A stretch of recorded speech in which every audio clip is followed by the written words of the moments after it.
क्या डॉक्टर ने आपको सीबीसी टेस्ट करवाने के लिए कहा है?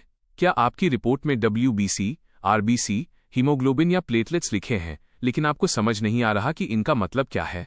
तो इस वीडियो को अंत तक जरूर देखें, क्योंकि आज मैं आपको सीबीसी टेस्ट की A to Z पूरी जानकारी आसान हिंदी में बताने वाला हूं।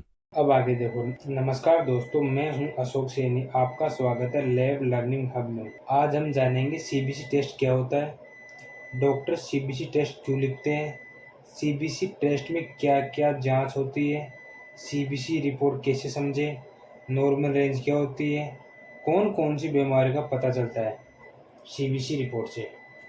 अब हमारा सबसे पहला पॉइंट है, सीबीसी टेस्ट क्या है।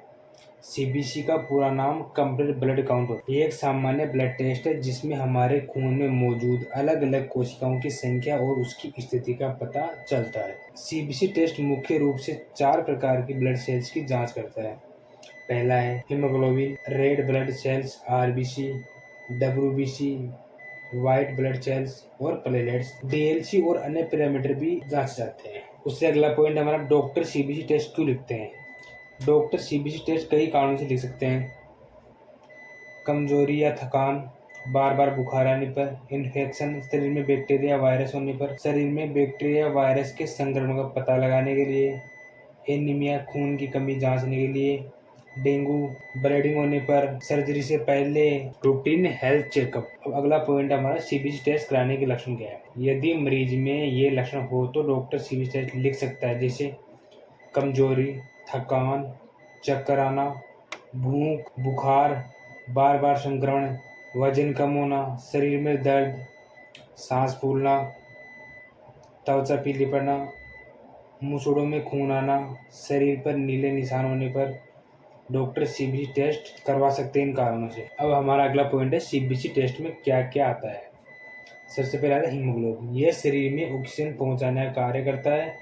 HB कम होने पर एनीमिया हो सकती है। दूसरा पॉइंट है RBC, व्हाइट ब्लड सेल्स, शरीर को इन्फेक्शन से बचाती है। यह शरीर को इन्फेक्शन से बचाती है। उसके बाद आती है प्लेटलेट्स। उसके बाद आती है हीमेटोक्रिट यानी एसिटी। ये एसिटी यह बताता है कि खून में RCB कितनी प्रतिशत है। उसके बाद में आता है MCV। यह एक RCB का औसत आकार होता है। MCV RCB का एक औसत आकार होता है। उसके बाद में आता है MCH। उसके बाद आता है HCH। यह एक RBC में हीमोग्लोबिन की औसत मात्रा है। MCHC हीमोग्लोबिन की औसत सांद्रता। उसके बाद में आता है RDW, RBC के आकार में अंतर बताता है।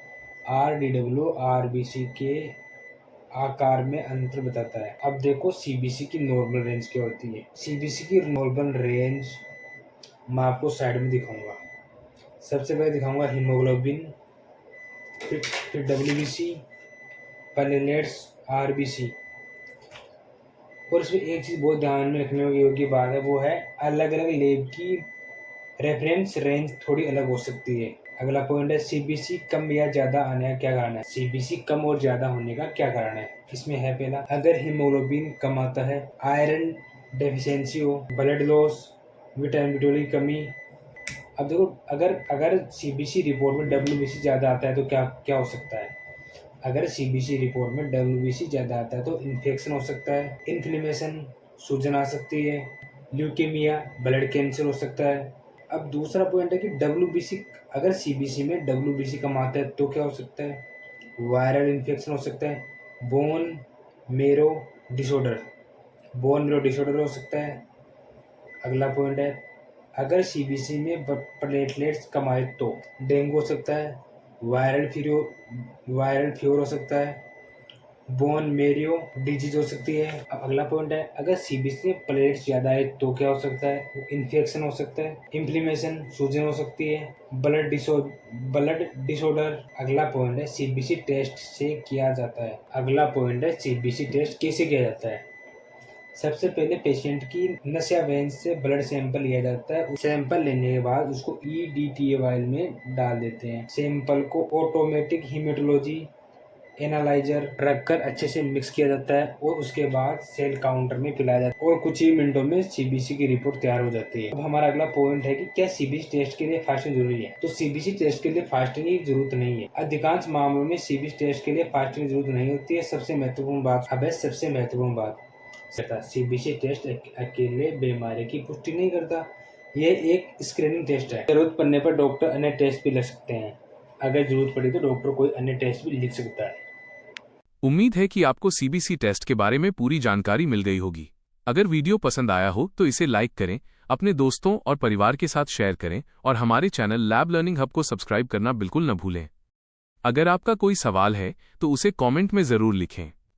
मिलते हैं अगली वीडियो में एक और नए लैब टेस्ट की आसान और पूरी जानकारी के साथ। धन्यवाद।